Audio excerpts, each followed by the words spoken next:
بسم اللہ الرحمن الرحیم۔ اعوذ باللہ من الشیطان الرجیم، بسم اللہ الرحمن الرحیم۔ الحمد للہ الذی انزل على عبده الكتاب ولم يجعل له عوجا قيما لينذر بأسا شديدا من لدنه ويبشر المؤمنين الذين يعملون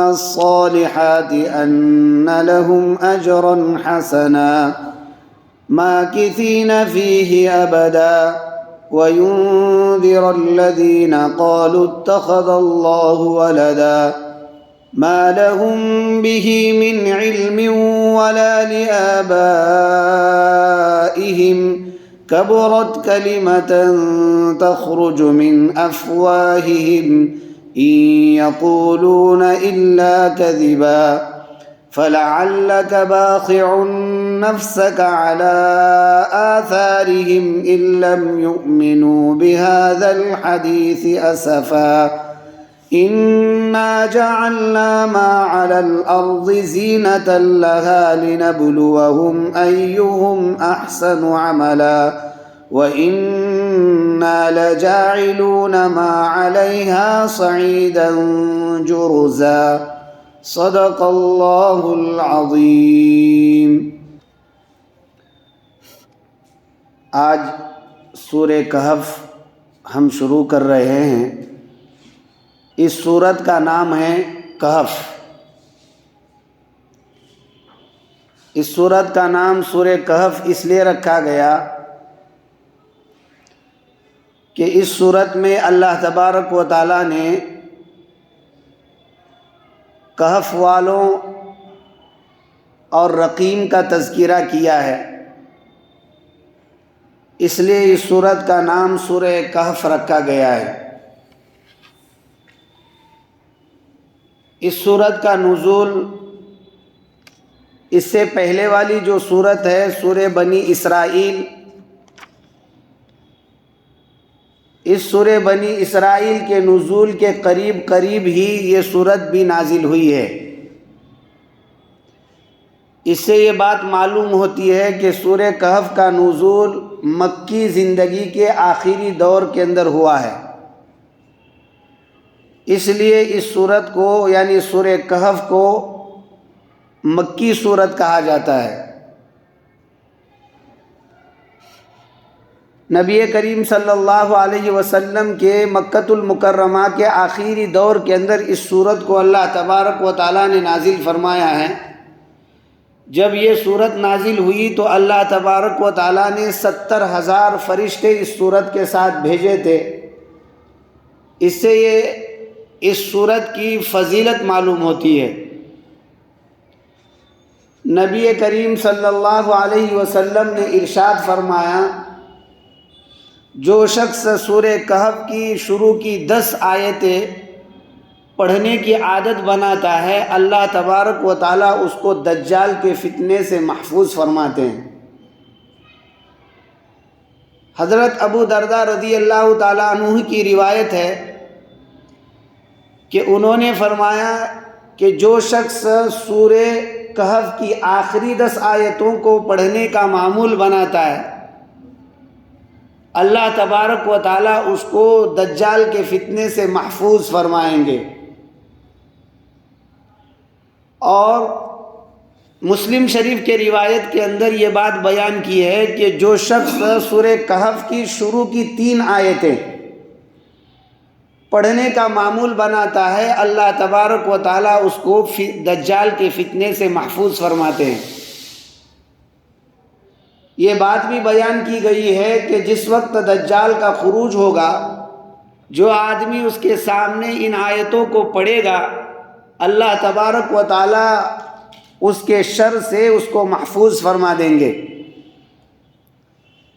روایت میں نبی کریم صلی اللہ علیہ وسلم نے یہ بات بیان فرمائی، جو شخص جمعہ کے دن سورہ کہف کے پڑھنے کا معمول رکھتا ہے، اللہ تبارک و تعالیٰ اس جمعہ سے لے کر آنے والے جمعہ تک اس کے درمیان میں اس کے لیے نور ہی نور بناتے ہیں۔ جو شخص سورہ کہف کو پڑھتا ہے، اللہ تبارک و تعالیٰ اس کے لیے اس کے قدم سے لے کر آسمان تک نور ہی نور بنا دیتے ہیں۔ اور ایک روایت میں یہ بھی آیا ہے کہ مکۃ المکرمہ تک نور ہی نور بنا دیتے ہیں۔ یہی وہ نور ہے جو قیامت کے دن اس کو کام آئے گا۔ سورہ کہف کی بڑی فضیلتیں بیان کی گئی ہے۔ آدمی کو اس کے پڑھنے کا، اس کے یاد کرنے کا اہتمام کرنا چاہیے، جیسے کہ شروع کے 10 آیتوں کو یاد کرنے کے متعلق بیان کیا ہے کہ جو شخص سورہ کہف کی شروع کی 10 آیتیں حفظ یاد کرے گا، اللہ تبارک و تعالیٰ اس کو دجال کے فتنے سے محفوظ فرما لیں گے۔ بنی اسرائیل کے اندر جس طرح سے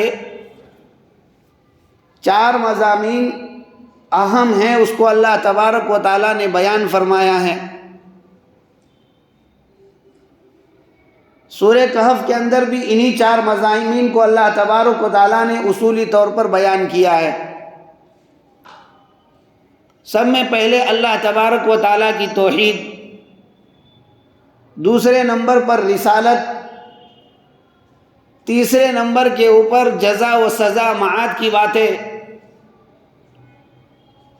اور چوتھے نمبر کے اوپر قرآن کریم کی حقانیت۔ اصولی طور پر اللہ تبارک و تعالیٰ نے اس صورت کے اندر ان مضامین کو بیان کیا ہے، جیسے کہ بنی اسرائیل کے اندر اللہ تبارک و تعالیٰ نے اصولی طور پر انہی 4 مضامین کو زیادہ تر بیان کیا ہے۔ بنی اسرائیل جو اس سے پہلے والی صورت ہے، اس کے ابتدا میں اللہ تبارک و تعالیٰ نے معراج کے واقعے کو بیان کیا، اور آخری صورت کے قریب قریب اللہ تبارک و تعالیٰ نے روح کے متعلق بیان کیا۔ اجمالی طور پر روح کی حقیقت کو اللہ تبارک و تعالیٰ نے بیان کیا۔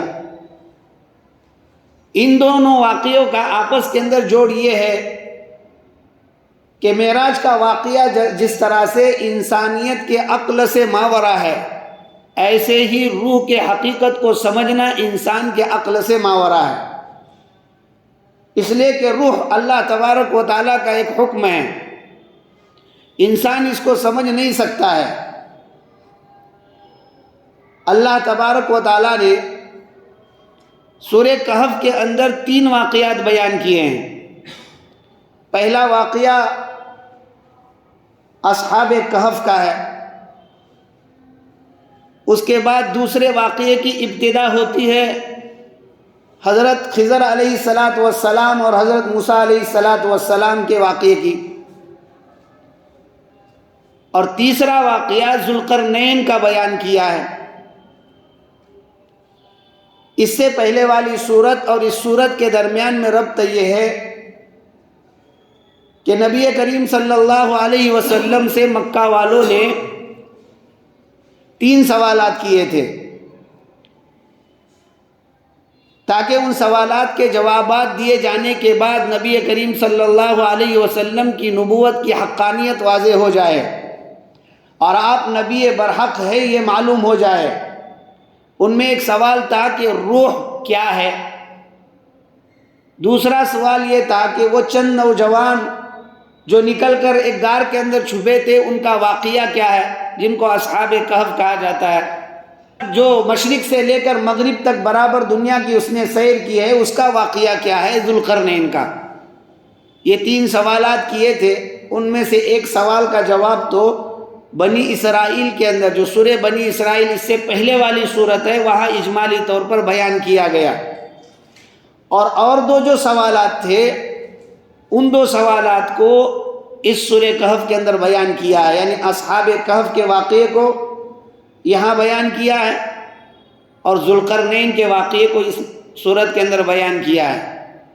وہ لوگ تو یہ سمجھ رہے تھے کہ نبی کریم صلی اللہ علیہ وسلم کو اس کا علم نہیں ہے اور وہ بتا نہیں پائیں گے، اس لیے ان کے نبوت کے معاملے میں پروپیگنڈا کرنے کا موقع مل جائے گا، لیکن اللہ تبارک و تعالیٰ نے اس صورت کو نازل فرما کر ان واقعات کو تفصیل سے بیان کیا، جس کے سبب ان کو پروپیگنڈا کرنے کا کوئی موقع نہیں ملا، اور اللہ تبارک و تعالیٰ نے نبی کریم صلی اللہ علیہ وسلم کی رسالت کی حقانیت کو بالکل واضح کر دیا۔ اس سورت کے اندر 110 آیتیں ہیں اور 12 رکوع ہیں۔ اس سورت کا شان نزول کیا ہے، یعنی یہ سورت اللہ تبارک و تعالیٰ نے کس واقعے کے ماتحت نازل فرمائی ہے؟ مکۃ المکرمہ کے اندر نبی کریم صلی اللہ علیہ وسلم کے نبوت کا جب چرچا عام ہونے لگا تو مکہ کے اندر رہنے والے جو قریش لوگ تھے، ان میں نبی کریم صلی اللہ علیہ وسلم کے مخالفین بھی تھے۔ ان لوگوں نے نبی کریم صلی اللہ علیہ وسلم کے حقانیت کو معلوم کرنے کے لیے ایک ترتیب رچی، اور وہ یہ کہ یہودیوں کے پاس آسمانی کتاب موجود ہے، اور ان آسمانی کتابوں میں نبی کریم صلی اللہ علیہ وسلم کی رسالت کی حقانیت کو بیان کیا ہے، آپ صلی اللہ علیہ وسلم کے اوصاف کو بیان کیا ہے، نبی آخر الزماں کے احوال کو بیان کیا ہے۔ لہذا کچھ لوگوں کو ان کے پاس بھیج کر نبی کریم صلی اللہ علیہ وسلم کے احوال کو پیش کیا جائے اور معلوم کیا جائے کہ کیا یہ نبی جو محمد صلی اللہ علیہ وسلم ہے یہ نبی برحق ہے یا نہیں۔ چنانچہ نضر ابن حارث اور عقبہ ابن ابی معیط، یہ دو شخصوں کو انہوں نے مدینۃ المنورہ یہودیوں کے پاس بھیجا۔ یہ لوگ دونوں مدینۃ المنورہ یہودیوں کے پاس گئے اور یہودیوں کے پاس جا کر نبی کریم صلی اللہ علیہ وسلم کے احوال کو بیان کیا، اور ساتھ میں یہ بھی بات بیان کی کہ ان کے نبوت کا چرچا مکۃ المکرمہ کے اندر پھیل رہا ہے۔ اب ہمیں کوئی ایسی ترکیب بتلا دو کہ جس ترکیب کے سبب ہم ان کو روک سکے، یا ہمیں ان کے نبی برحق ہونے کا علم ہو جائے۔ تو ان لوگوں نے ان سے یہ کہا کہ دیکھو، تم یہ 3 سوال نبی کریم صلی اللہ علیہ وسلم سے جا کر لینا، اگر وہ ان 3 سوالات کے جوابات دے دے تو اس وقت تم ان کو نبی برحق مان لو، اور اگر وہ ان 3 سوالات کے جوابات نہ دے تو پھر تمہیں اختیار ہے، تم جو معاملہ ان کے ساتھ کرنا چاہتے ہیں کر سکتے ہو۔ وہ جھوٹے آدمی ہیں، نبی برحق نہیں ہے، یہ سمجھ لینا۔ چنانچہ یہ دونوں حضرات نضر ابن حارث، عقبہ ابن ابی معیط، یہ دونوں مدینۃ المنورہ سے اپنے لوگوں کے پاس مکۃ المکرمہ حاضر ہوئے، اور مکۃ المکرمہ میں آ کر انہوں نے اپنے لوگوں سے یہ کہا کہ لوگوں، ہم تمہارے پاس ایک فیصلہ کن بات لے کر آئے ہیں، اور یہودی علماء نے ہمیں یہ بیان کیا ہے کہ اس نبی سے 3 سوالات کیے جائے، اگر وہ ان 3 سوالات کے جوابات دے دے تو اس وقت ان کو نبی برحق مان لیا جائے، اور اگر وہ ان 3 سوالات کے جوابات نہ دے تو اس صورت میں ہم ان کے ساتھ جو معاملہ کرنا چاہتے کر سکتے ہیں، وہ نبی برحق نہیں ہے، وہ اپنی جانب سے جھوٹی باتیں بتلا رہے ہیں، یہ ہمیں سمجھنا ہے۔ چنانچہ انہوں نے نبی کریم صلی اللہ علیہ وسلم کے پاس جا کر یہ 3 سوالات بیان کیے، کہا کہ ہم ان 3 سوالات کو آپ کے سامنے پیش کرتے ہیں، آپ ہمیں ان 3 سوالات کے جوابات دیجئے۔ پہلا سوال تو یہ کہ روح کیا ہے، دوسرا سوال یہ کہ اصحاب کہف کا کیا معاملہ ہے، کیا واقعہ ہے، اور تیسرے ذوالقرنین کا کیا واقعہ ہے، مشرق و مغرب کی سیر کی ان کا کیا واقعہ ہے۔ نبی کریم صلی اللہ علیہ وسلم نے ان سے یہ کہا کہ اچھا ٹھیک ہے، میں کل کو اس کا جواب دوں گا۔ اور نبی کریم صلی اللہ علیہ وسلم نے اس موقع سے انشاءاللہ نہیں کہا۔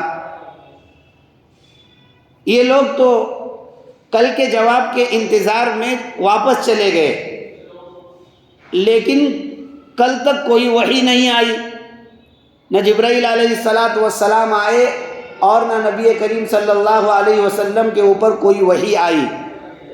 آپ صلی اللہ علیہ وسلم پریشان ہوئے، ایک دن گزر گیا، 2 دن گزر گئے، 15 دن گزر گئے، لیکن آسمان سے نہ جبرائیل علیہ السلام آئے اور نہ رسول اللہ صلی اللہ علیہ وسلم کے اوپر کوئی وحی اتری۔ ادھر وہ لوگ جو سوال کرنے کے لیے آئے تھے، پروپیگنڈا کرنے کا ان کو موقع مل گیا اور انہوں نے لوگوں کے درمیان میں بدگمانیاں پھیلانا شروع کر ڈالی۔ 15 دن کے بعد اللہ تبارک و تعالیٰ کے جانب سے حضرت جبرائیل علیہ السلام نبی کریم صلی اللہ علیہ وسلم کی جانب وحی لے کر آئے اور اس سورت کو اللہ تبارک و تعالیٰ نے نازل فرمایا، جس میں ان مکہ کے جو کفار تھے ان کے سوالات کے جوابات ہیں۔ اللہ تبارک و تعالیٰ نے اس سورت کو نازل فرمایا اور اس سورت میں اصحاب کہف کے واقعے کو بیان کیا ہے، اور اسی طرح سے ذوالقرنین کے واقعے کو بیان کیا ہے۔ اللہ تبارک و تعالیٰ قرآن مجید کے اندر ارشاد فرما رہے ہیں، الحمدللہ الذی انزل علی عبدہ الکتاب ولم یجعل لہ عوجا۔ وحی کی ابتدا اللہ تبارک و تعالیٰ کی تعریف سے کی، جیسے کہ سورہ فاتحہ کی ابتدا اللہ تبارک و تعالیٰ کے تعریف سے ہوئی ہے، سورہ انعام کی ابتدا اللہ تبارک و تعالیٰ کے تعریف سے ہوئی ہے، سورہ سبا کی ابتدا اللہ تبارک و تعالیٰ کے تعریف سے ہوئی ہے، سورہ فاطر کی ابتدا اللہ تبارک و تعالیٰ کے تعریف سے ہوئی ہے۔ ایسے ہی اس سورت کی ابتدا بھی اللہ تبارک و تعالیٰ کے تعریف سے ہوئی ہے، رسول اللہ صلی اللہ علیہ وسلم کی رسالت سے ہوئی ہے، اور قرآن کریم جو نبی کریم صلی اللہ علیہ وسلم کی نبوت کے لیے واضح دلیل ہے اس سے ہوئی ہے۔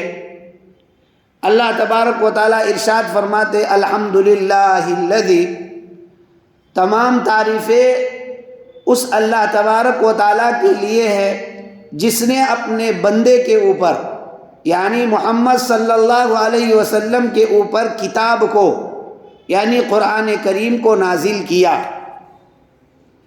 الحمدللہ سے یہ بھی مراد ہو سکتی ہے کہ اللہ تبارک و تعالی ہمیں حکم دے رہے ہیں کہ تم اللہ تبارک و تعالی کی تعریف بیان کرتے رہو، اور تعریف بیان کرنے کے لیے الحمدللہ کہنا، اللہم لک الحمد کہنا، یا اس کے علاوہ تعریف کے جو بھی جملے ہیں اپنے زبان سے تم ادا کر سکتے ہو، تم اس کو ادا کر کر اللہ تبارک و تعالیٰ کی تعریف کرو۔ یا پھر اس سے مراد یہ بھی ہو سکتی ہے کہ اللہ تبارک و تعالیٰ ہمیں خبر دے رہے ہیں کہ دنیا کے اندر جتنی خوبیاں ہیں، جتنے اچھے اوصاف ہیں اور جتنی پاکیاں ہیں، یہ سب اللہ تبارک و تعالیٰ کے لیے خاص ہے۔ خوبیوں کے حقدار صرف اور صرف اللہ تبارک و تعالیٰ کی ذات ہے۔ اللہ تبارک و تعالیٰ نقائص سے پاک ہے، عیوب سے پاک ہے۔ اللہ تبارک و تعالیٰ کی ذات تو صرف خوبیوں سے ہی متصف ہے۔ اس بات کو اللہ تبارک و تعالیٰ نے اس میں بیان کیا ہے، گویا یا تو ہمیں حکم دیا جا رہا ہے کہ ہم اللہ تبارک و تعالیٰ کی تعریف کریں، یا ہمیں خبر دی جا رہی ہے کہ ساری خوبیاں اللہ تبارک و تعالیٰ کے لیے ہے۔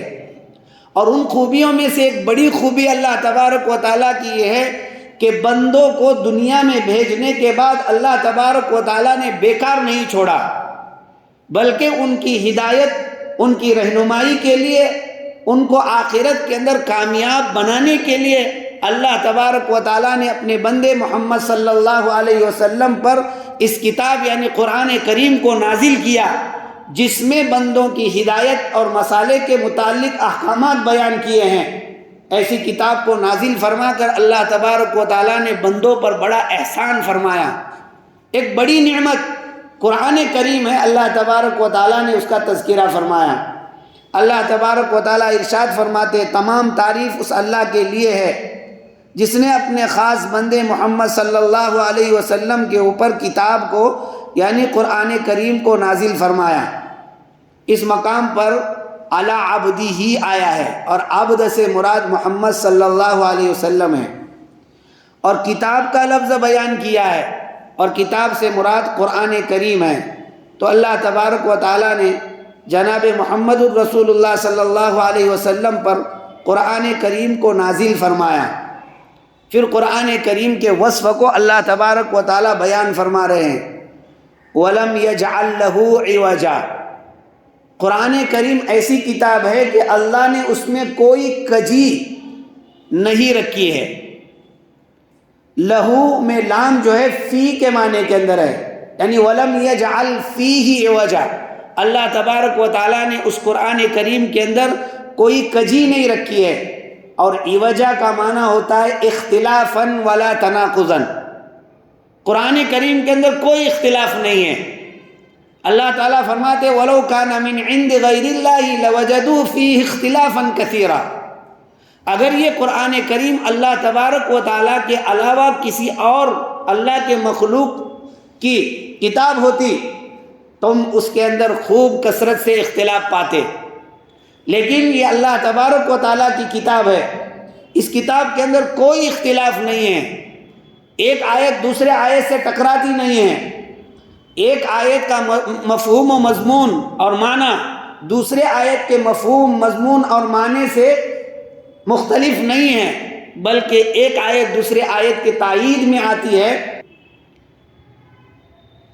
اسی طرح سے اس کے مضامین میں کوئی تناقض نہیں ہے، یعنی قرآن کریم دو ایسی باتیں جو ایک دوسرے سے مخالف ہو بیان نہیں کرتا ہے۔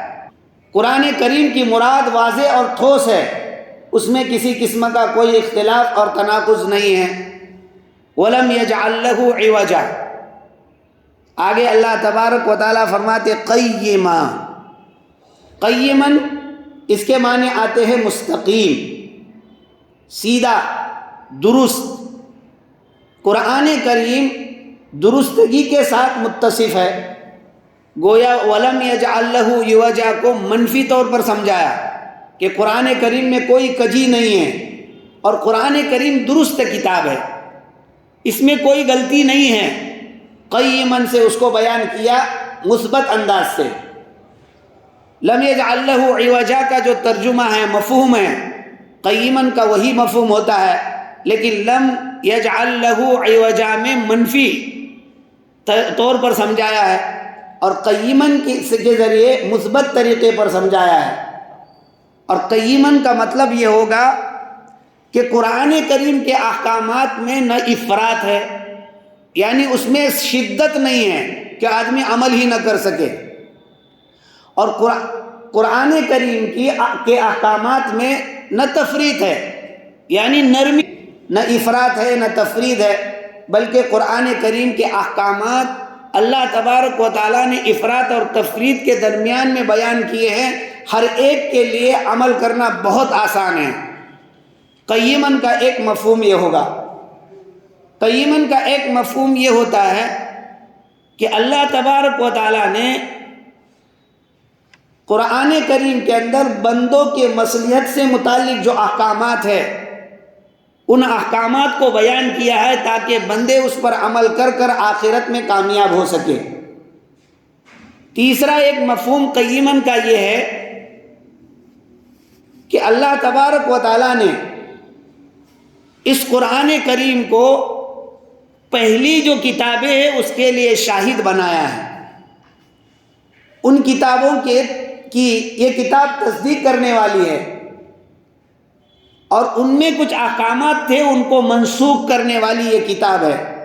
گویا محافظ اور نگران کے معنی میں اس وقت قیمہ ہوگا، یعنی قیماً یہ کتاب ایسی ہے جو پہلی جو انبیاء علیہ السلام پر نازل کردہ کتابیں ہیں ان کتابوں کی تائید کرنے والی ہے، ان کتابوں کے لیے شاہد ہے، اور ان میں کچھ مضامین تھے ان کو منسوخ کرنے والی ہے۔ یہ ہوگا قیماً کا مفہوم۔ معلوم یہ ہوا کہ وَلَمْ يَجْعَلْ لَهُ عِوَجًا، اللہ تبارک و تعالیٰ نے اس میں کوئی کجی نہیں رکھی ہے، وہ بالکل درست کتاب ہے، درستی کے ساتھ متصف ہے۔ پھر آگے اللہ تبارک و تعالیٰ قرآن کریم کے نزول کے مقصد کو بیان فرما رہے ہیں، لِيُنذِرَ بَأْسًا شَدِيدًا مِّن لَّدُنْهُ۔ یہ پہلا مقصد ہے قرآن کریم کے نزول کا، تاکہ محمد صلی اللہ علیہ وسلم اللہ کے جانب سے جو سخت عذاب آنے والا ہے، وہ قیامت کے دن ان بندوں پر جو اللہ کی نافرمانی کرنے والے ہیں سخت عذاب آنے والا ہے، اس عذاب سے ڈرائے اس کتاب کے ذریعے۔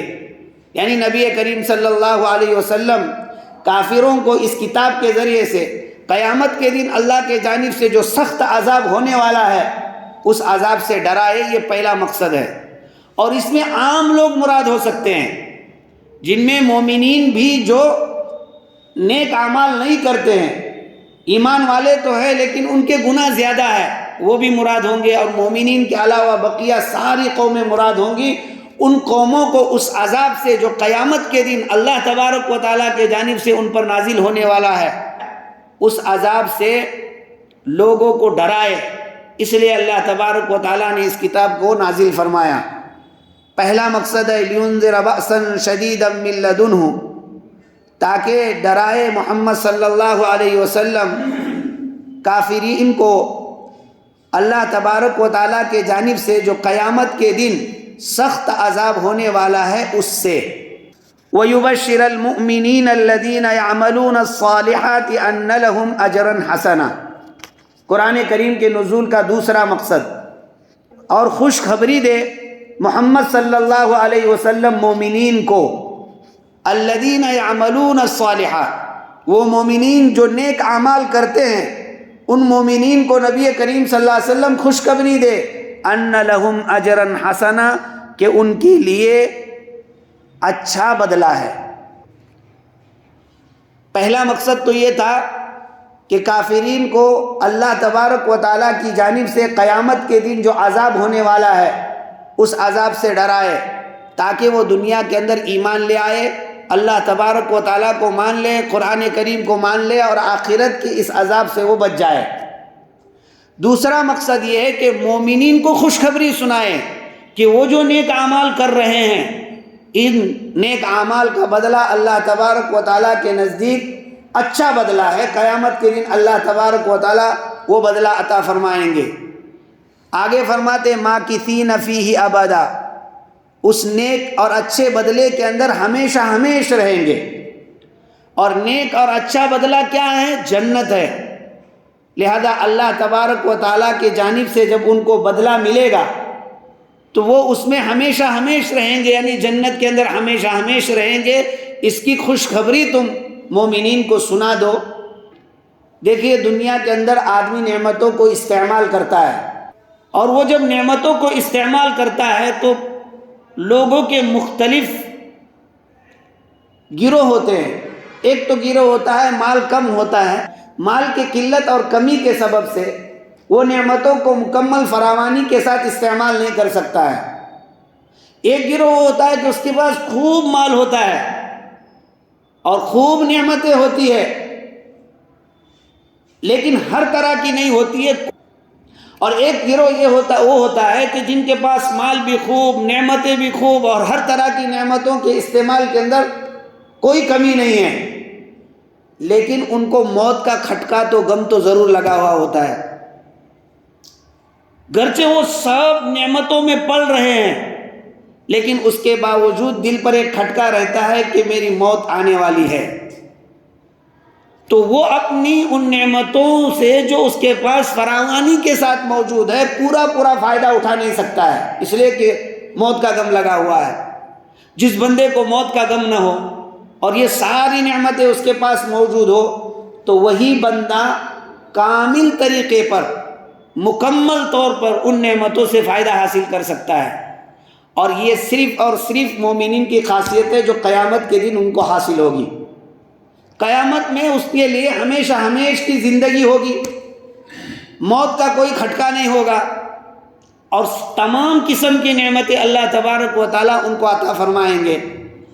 تو وہ مومنین بندے ہی ہے جو آخرت کے اندر اپنی نعمتوں سے مکمل طور پر بلا کسی غم کے وہ فائدہ اٹھا سکیں گے۔ اس کو ہی بیان کیا جا رہا ہے ماکثین فیہ ابدا، وہ ان نعمتوں کے اندر یعنی وہ اس اچھے بدلے یعنی جنت کے اندر ہمیشہ ہمیش رہیں گے۔ اور ہمیشہ ہمیش رہیں گے مطلب ان پر موت آنے والی نہیں۔ جب ان پر موت نہیں آئے گی تو جنت کی نعمتوں سے وہ کامل طریقے پر فائدہ اٹھائیں گے اور لذت حاصل کریں گے۔ آگے جو ہے تیسرا مقصد قرآن کریم کا بیان کیا جا رہا ہے، جو پہلے مقصد کا ہی ایک جزو ہے، اور وہ مقصد ہے وَيُنذِرَ الَّذِينَ قَالُوا اتَّخَذَ اللَّهُ وَلَدًا۔ اوپر تو عمومی طور پر کافرین کو ڈرانا تھا، اور یہاں من جملہ ان کافروں میں سے وہ لوگ جو اللہ تبارک و تعالیٰ کے متعلق یہ عقیدہ رکھتے ہیں کہ اللہ تبارک و تعالیٰ نے اپنے لیے اولاد بنائی ہے۔ ان میں تین گروہ عام طور سے آتے ہیں۔ پہلا گروہ تو ہے نصارہ کا گروہ۔ ان لوگوں کا عقیدہ ثالث و ثلاثہ کا ہے، یعنی اللہ تبارک و تعالیٰ تینوں میں سے تیسرے ہیں۔ بعض لوگ تو ان میں وہ بھی ہے جو یہ کہتے ہیں کہ ان اللہ هو المسیح ابن مریم، اللہ تو وہ عیسیٰ ابن مریم ہی ہیں۔ بعض لوگ یہ کہتے ہیں قالت النصارى المسیح ابن اللہ، نصارہ یہ کہتے ہیں کہ مسیح اللہ تبارک و تعالیٰ کے بیٹے ہیں۔ تو گویا ان میں مختلف گروہ ہیں نصارہ کے اندر۔ کچھ لوگ تو ثالث و ثلاثہ کا عقیدہ رکھتے ہیں، کچھ لوگ تو عیسیٰ علیہ السلام کو ہی اللہ کہتے ہیں، اور کچھ لوگ عیسیٰ علیہ السلام کو اللہ کا بیٹا مانتے ہیں۔ ان لوگوں کو جو اللہ تبارک و تعالیٰ کا بیٹا ہے یہ کہتے ہیں ان کو ڈرائے۔ اللہ تبارک و تعالیٰ فرماتے قالوا اتخذ الرحمن ولدا، ان لوگوں نے یہ کہا کہ اللہ تبارک و تعالیٰ نے بیٹا بنا لیا ہے۔ لقد جئتم شیئا ادا، اللہ فرماتے ہیں کہ تم نے تو بہت سخت بات کہی، یہ بہت بری بات ہے۔ اللہ تبارک و تعالیٰ اس سے بالکل پاک ہے، یہ اللہ تبارک و تعالیٰ کے لیے گالی ہے۔ جیسے جو اوصاف ہمارے لائق نہیں ہیں ایسے اوصاف ہمارے لیے بیان کیا جانا یہ ہماری تنقیص ہے، یہ ہمارے لیے نقص ہے، ہمارے لیے گالی ہے۔ ایسے ہی جو چیزیں اللہ تبارک و تعالیٰ کے شایان شان نہیں ہے وہ اللہ تبارک و تعالیٰ کے لیے ثابت کرنا یہ اللہ تبارک و تعالیٰ کے ذات میں نقص ہے، نقص پیدا کرنا ہے، اللہ کو گالی دینا ہے۔ اللہ فرماتے لقد جئتم شیئا ادا، اور یہ اتنی سخت بات ہے کہ تکاد السماوات یتفطرن، کہ یہ بات تو ایسے ہے کہ اس سے آسمان پھٹ جائے، وتنشق الارض، زمین پھٹ جائے، آسمان گر جائے، زمین پھٹ جائے، وتخر الجبال حدا، اور جو پہاڑ ہے یہ پہاڑ بھی ریزہ ریزہ ہو جائے۔ اتنی بری بات ہے، اتنی خطرناک بات ہے جو تم اللہ تبارک و تعالیٰ کے متعلق کہہ رہے ہو۔ اور عام طور سے نصارہ جو ہیں اس بیماری کے اندر مبتلا ہے، لہذا ان کو اس کتاب کے ذریعے سے ڈرایا جائے کہ اللہ تبارک و تعالیٰ کی ذات اس چیز سے پاک اور صاف ہے جس کا تم عقیدہ رکھتے ہو۔ یہود حضرات یہ کہتے ہیں قالت الیہود عزیر ابن اللہ، کہ عزیر اللہ تبارک و تعالیٰ کے بیٹے ہیں۔ اور یہ سب یہودی نہیں بلکہ ایک فرقہ عزیری ہے، وہی لوگ حضرت عزیر علیہ السلام کو اللہ تبارک و تعالیٰ کا بیٹا مانتے ہیں۔ حضرت عزیر علیہ السلام کو بابل کے اندر قید کیا گیا تھا، ایک لمبے زمانے تک وہ قید خانے میں رہے۔ جب قید خانے سے رہا ہوئے تو توریت کے تمام احکام مٹ چکے تھے۔ حضرت عزیر علیہ السلام نے حرف بحرف توریت کے احکام کو لوگوں کے سامنے بیان کیا، تو لوگ اس سے اتنے تعجب میں آ گئے کہ انہوں نے یہ بات اپنے لیے گھڑ لی کہ حرف بحرف توریت کو مٹ جانے کے بعد بیان وہی شخص کر سکتا ہے جو اللہ تبارک و تعالیٰ کا بیٹا ہے۔ اس لیے حضرت عزیر علیہ السلام کو اللہ تبارک و تعالیٰ کا بیٹا مان لیا، اور انہوں نے اس طرح سے شرک کیا۔ اسی طرح سے کچھ لوگ دنیا کے اندر مشرکین میں سے ہیں جو اللہ تبارک و تعالیٰ کے لیے فرشتوں کو بیٹیاں مانتے ہیں، یعنی فرشتے اللہ تبارک و تعالیٰ کی بیٹیاں ہیں یہ کہتے ہیں۔ اور مشرکین میں کچھ لوگ وہ بھی ہیں جو اللہ تبارک و تعالیٰ کے لیے حلول کا عقیدہ رکھتے ہیں، یعنی اللہ بندوں کے اندر اللہ تبارک و تعالیٰ حلول کرتے ہیں۔ تو یہ جو عقیدہ ہے یہ بھی برا عقیدہ ہے۔ قرآن کریم کے نزول کا ایک اہم مقصد کافروں کو آخرت کے عذاب سے ڈرایا جائے، مومنین کے لیے اچھا بدلہ اس کی بشارت دی جائے، اور ایک اہم مقصد یہ بھی ہے کہ جو لوگ اللہ تبارک و تعالیٰ کے لیے بیٹا ثابت کرتے ہیں یا مخلوق کو خدا مانتے ہیں یا مخلوق کے اندر خدا کا حلول مانتے ہیں، ان لوگوں کو بھی اس کتاب کے ذریعے سے ڈرایا جائے۔ یہ تین اہم مقاصد ہیں جن مقصد کے خاطر اللہ تبارک و تعالیٰ نے اس قرآن کریم کو نازل فرمایا ہے۔ وَيُنذِرَ الَّذِينَ قَالُوا اتَّخَذَ اللَّهُ وَلَدًا، اور ڈرائے محمد صلی اللہ علیہ وسلم ان لوگوں کو جنہوں نے کہا کہ اللہ تعالیٰ نے اپنے لیے بیٹا بنا لیا۔ مَا لَهُم بِهِ مِنْ عِلْمٍ وَلَا لِآبَائِهِمْ، اللہ تبارک و تعالیٰ ان کی تردید فرما رہے ہیں جو اس طرح کا عقیدہ رکھتے ہیں۔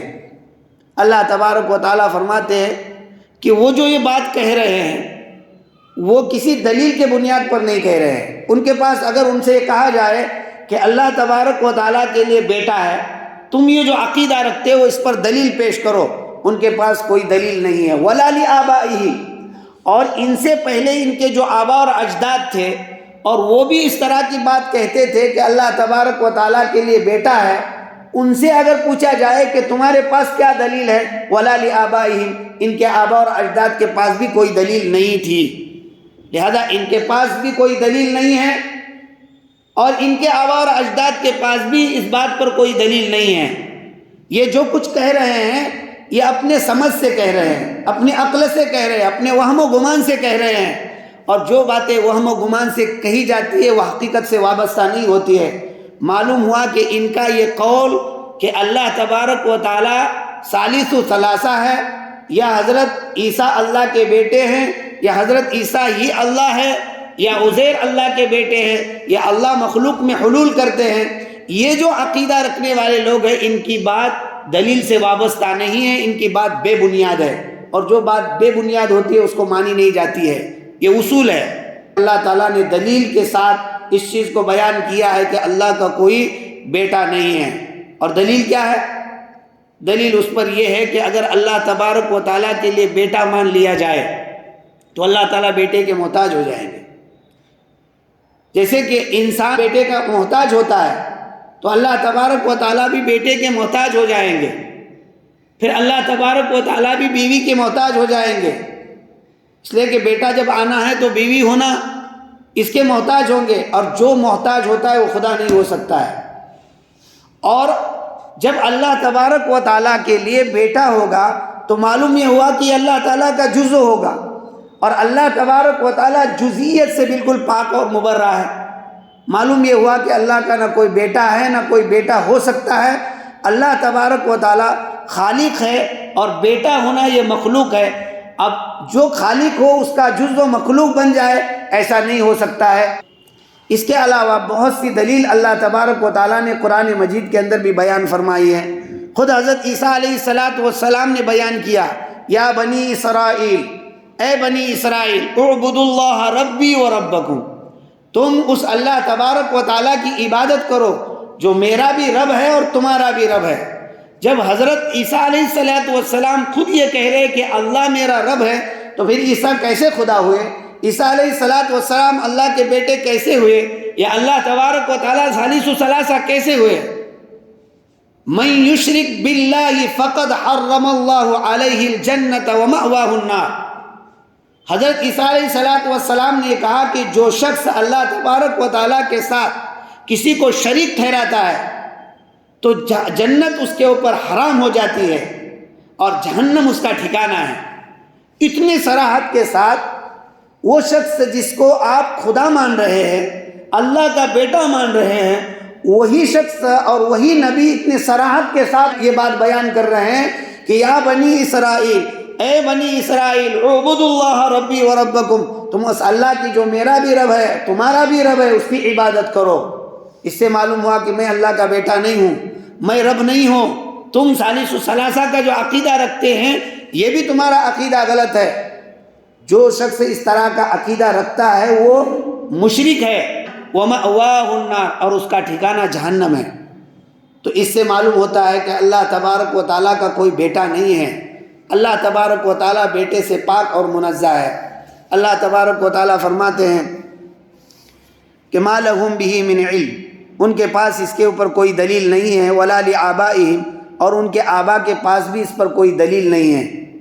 کبرت کلمۃ تخرج من افواہہم، اللہ تبارک و تعالیٰ فرماتے ہیں کہ یہ جو زبان سے کلمہ نکال رہے ہیں، ان کی جو یہ بات ہے کہ اللہ تبارک و تعالیٰ کا بیٹا ہے، یہ بات کبرت بہت بڑی ہے، بہت سخت ہے، اللہ تبارک و تعالیٰ کو غصہ اور غضب دلانے والی ہے۔ تخرج من افواہہم، جو ان کے منہ سے نکل رہی ہے، ان کو اس طرح کی بات نہیں کہنی چاہیے۔ ان یقولون الا کذبا، یہ لوگ جھوٹ ہی بول رہے ہیں، حقیقت سے اس کا کوئی واسطہ نہیں ہے۔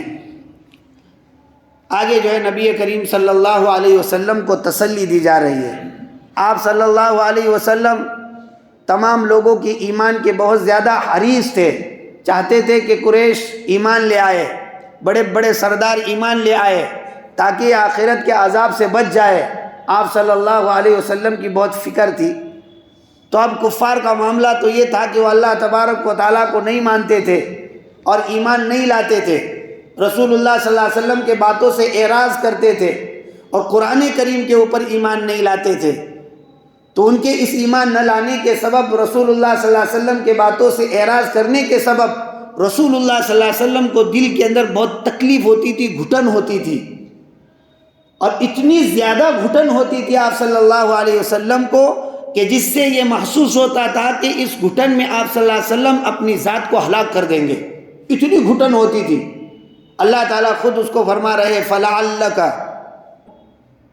بَاخِعٌ نَفْسَكَ، آپ اپنے نفس کو ہلاکت میں ڈال دے ان کے پیچھے، عَلَىٰ آثَارِهِمْ إِن لَّمْ يُؤْمِنُوا بِهَذَا الْحَدِيثِ أَسَفًا، اگر وہ لوگ اس قرآن کریم پر ایمان نہ لائے۔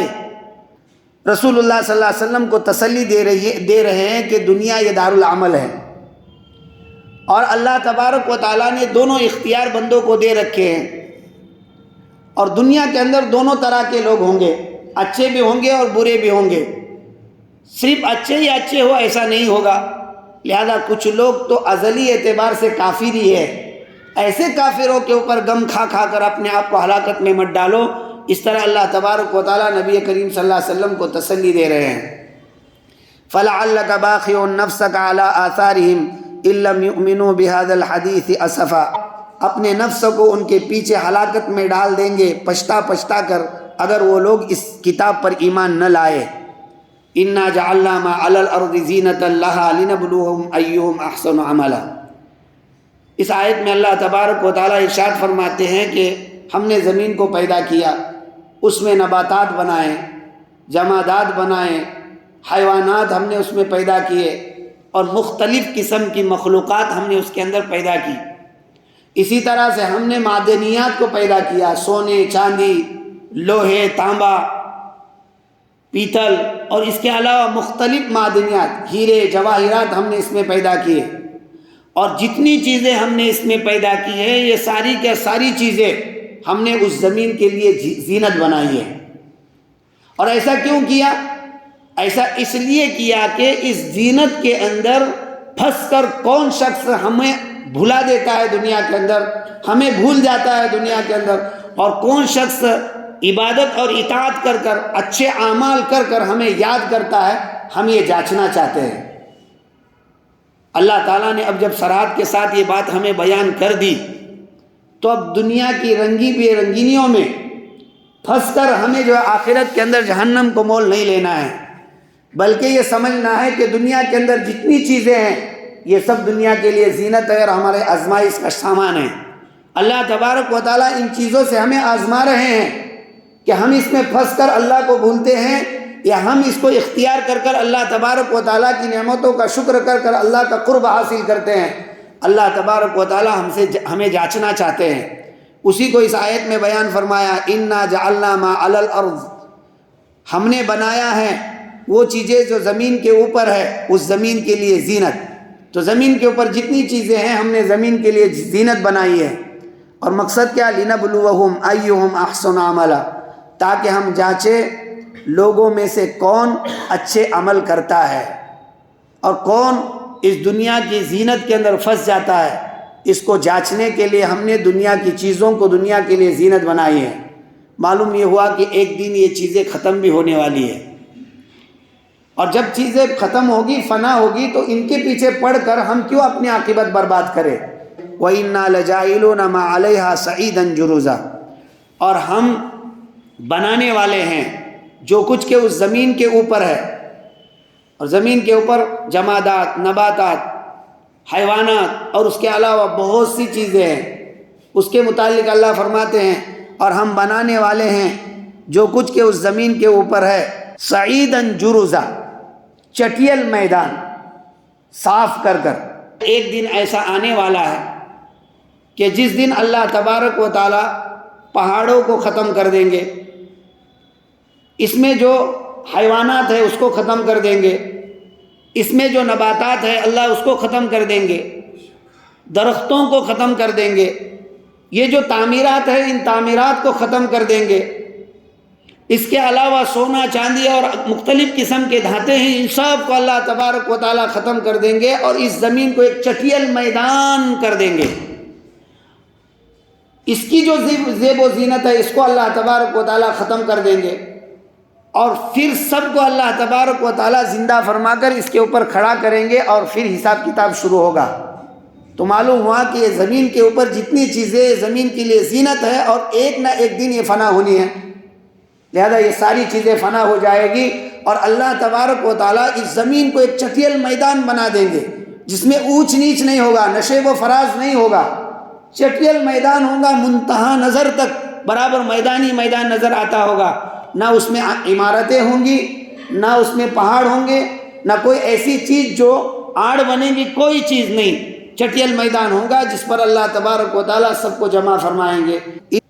اس صورت کے اندر بطور خلاصہ یہ ہے کہ اللہ تبارک و تعالیٰ نے پہلے اپنی تعریف بیان کی، پھر رسول اللہ صلی اللہ علیہ وسلم کی رسالت کو ثابت کیا کہ ہم نے قرآن کریم کو ان کی جانب نازل کیا، پھر کتاب جو قرآن کریم ہے اللہ تبارک و تعالیٰ نے اس کی حقانیت کو واضح کیا کہ لم یجعل لہ عوجا، اس میں کسی طرح کی کوئی کجی نہیں رکھی. پھر آگے قیمن کے ذریعے سے مثبت طریقے پر اسی مفہوم کو سمجھایا، اور پھر قرآن کریم کے نزول کے 3 مقاصد بیان کیے. پہلا مقصد کافرین کو اس عذاب سے ڈرانا ہے جو قیامت کے دن اللہ تبارک و تعالیٰ انہیں دینے والے ہیں، تاکہ وہ دنیا کے اندر ایمان لا کر آخرت کی اس عذاب سے بچے. پھر مومنین کے لیے خوشخبری سنانا ہے کہ وہ جو نیک اعمال کرتے ہیں اس پر اللہ نے اچھا بدلہ رکھا ہے، تاکہ وہ دنیا کے اندر خوب نیک اعمال کرتے رہیں. پھر کافرین میں خصوصی طور پر وہ لوگ جو مخلوق کو اللہ سمجھتے ہیں یا مخلوق کو اللہ کا بیٹا یا بیٹیا سمجھتے ہیں یا مخلوق کو اللہ تبارک و تعالیٰ کا جزو قرار دیتے ہیں، ایسے لوگوں کو ڈرائے کہ ان کی یہ بات اللہ تبارک و تعالیٰ کے نزدیک بہت بھاری ہے، بہت سخت ہے، ان کو اس طرح کی بات نہیں کہنی چاہیے، اور یہ جو بات کہہ رہے ہیں وہ بے دلیل ہے، اس بات پر کوئی دلیل نہیں ہے، اور جو بات بے دلیل ہوتی ہے وہ ماننے اور اس پر عمل کرنے کے قابل نہیں ہوتی ہے. ایسی بات کو ختم کر کر اللہ تبارک و تعالیٰ نے جو باتیں بیان کی ہے اس پر عمل کرنا چاہیے. تو تیسرا مقصد اس کو بیان کیا.